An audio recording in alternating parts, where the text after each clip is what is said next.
Hello, I'm Jared Taylor with American Renaissance. The internet is trying to make this video really hard to find. So if you like it, I hope to send the link to a lot of your friends. Brittney Cooper of Rutgers University is back in the news. In September, she was interviewed as part of an online conference put on by The Root, a website whose motto is, "The blacker the content, the sweeter the truth." It takes that motto seriously. The content is black, and more black. The most widely quoted of Professor Cooper's remarks was, speaking of whites, and I'm quoting her precisely here, "We got to take those motherfuckers out." But let's be fair to the professor and put this in context. If I understand her correctly, she believes black and brown people were in America having a fine time before white people showed up. The world didn't start when white people arrived in America and tried to tell all the rest of us how things were going to go. There were people out here making worlds, Africans and indigenous people being brilliant, and, libraries and inventions and, vibrant notions of humanity and cross-cultural exchange long before white people showed up being raggedy and violent and terrible and trying to take everything from everybody. I'm not sure how black people had libraries without a written language, but she's a professor and I'm not. Alas, white people barged in, determined to make a mess of things. I think that white people are committed to being villains in the aggregate, right? Fortunately, white people have low birth rates and are dying out, so we are just a temporary curse upon the planet. But in the end, right, it is what I like to say is, black folks were out here for centuries and millennia doing all kinds of wonderful things and probably some fucked up things too. But whiteness is largely an inconvenient interruption. And so we then get to ask ourselves, so why am I here in this moment of it? Like, damn, why did I show up in this particular iteration? And it's like, well, I think we showed up in this iteration precisely so that we could help to figure out an end and a way to the other side of this, gargantuan historical tragedy. Today's black people had the great misfortune to be born in this tragic period of whiteness, but their descendants will live to see the affliction lifted. And so now we can fully understand Brittney's thinking. The thing I want to say to you is we got to take these motherfuckers out. But we can't say that, right? We can't say, I don't believe in a project of violence. I truly don't. Because I think in the end that our souls suffer from that. You see, she's not as bad as you thought. We deserve to be exterminated, but she's not urging that because it would hurt the gentle souls of black folks. Brittney Cooper makes a good living complaining about white people. In 2014, she wrote an article for Salon called "Michael Dunn and Open Season on Black Teenagers, the Onslaught of White Murder."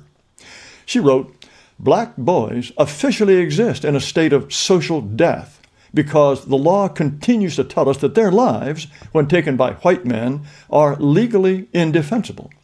They have been rendered by the law dead men walking.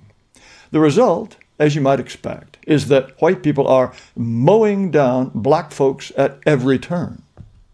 Back to the conference, though, where there was another Brittney Cunningham, who unbosomed the view that if the stated goal of the criminal legal system in America is to increase profits for certain communities of people, to decrease autonomy for other communities of people, and keep folks that look like you and I under control, then frankly, the criminal legal system is doing quite well. And so it went at the Root Institute conference, where the content was very black and the truth very sweet. Now, Brittney Cooper's words did not go unremarked. The Daily Mail was incensed that Rutgers University fails to condemn tenured professor. There were tweets like this one: "I am disgusted and embarrassed to be a Rutgers alumna if this is the type of person you have as faculty now." But weeks later, not a peep out of Rutgers.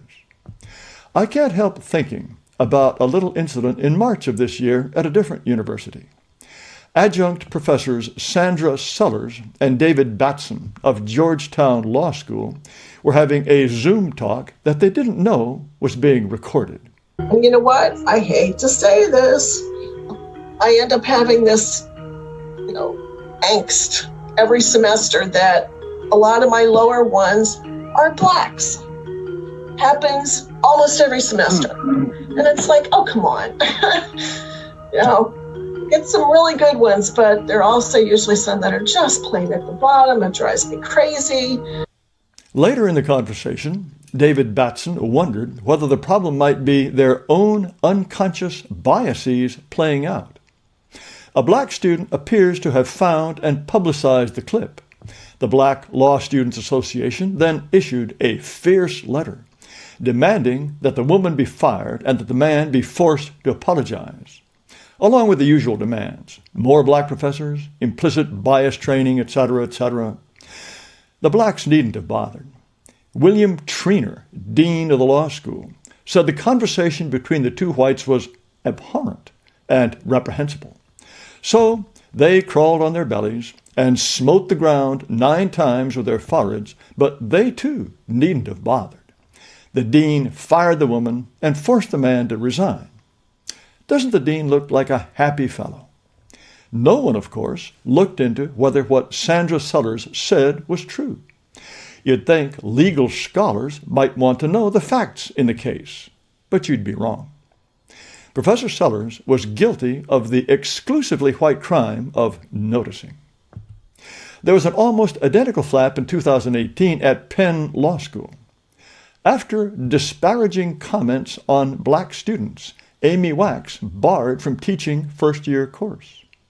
What was Professor Wax's crime? She had said, "I don't think I've ever seen a Black student graduate in the top quarter of the Penn Law School class, and rarely in the top half." Blacks roared. But Professor Wax has tenure, so she wasn't fired. But first-year students are now shielded from her malign influences. But back to Brittney Cooper of Rutgers, who thinks us white motherfuckers ought to be taken out. The silence from Rutgers continues. Why? Well, maybe the administration agrees with her. Here are the top 6 core faculty of Brittney's Department of Africana Studies. That's Brittney at the lower left in what I guess is an old photograph. Do you think any of these people are going to yell at her for saying that we ought to be taken out? And here's the chair of the Department of Women's, Gender, and Sexuality Studies, where Brittney also teaches.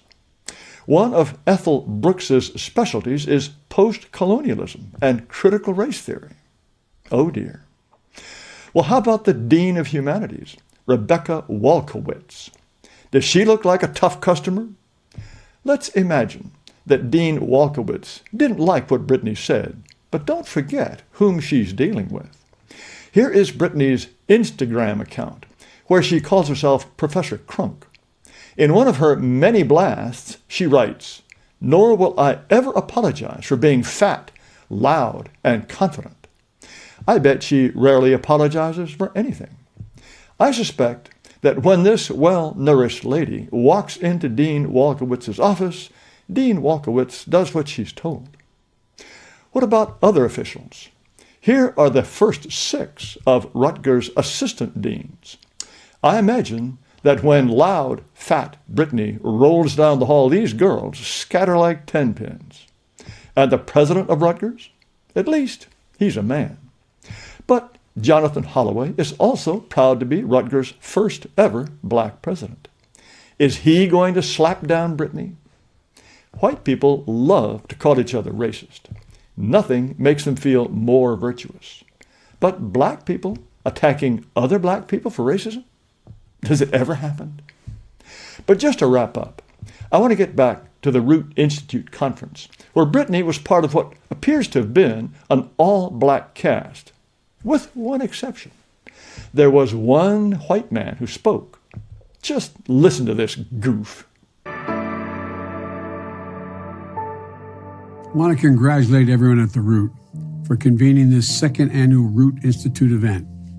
Conversations like these are essential as we work to bring our nation closer to the promise of equal rights, equal opportunities, and equal dignity for all. The work that happens at the Root is so important because it reminds us that Black culture is American culture. Black history is American history. and the black stories are the core of the ongoing story of America.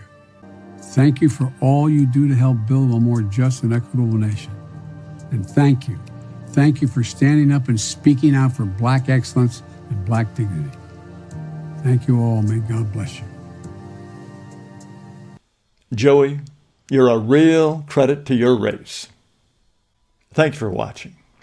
Perhaps you'll subscribe to this video channel. Maybe even give the video a thumbs up. Also, I invite you to come to AmRen.com, AmRen.com. You'll find videos, podcasts, discussions, I think a lot of things that will interest you. But most of all, thanks for watching.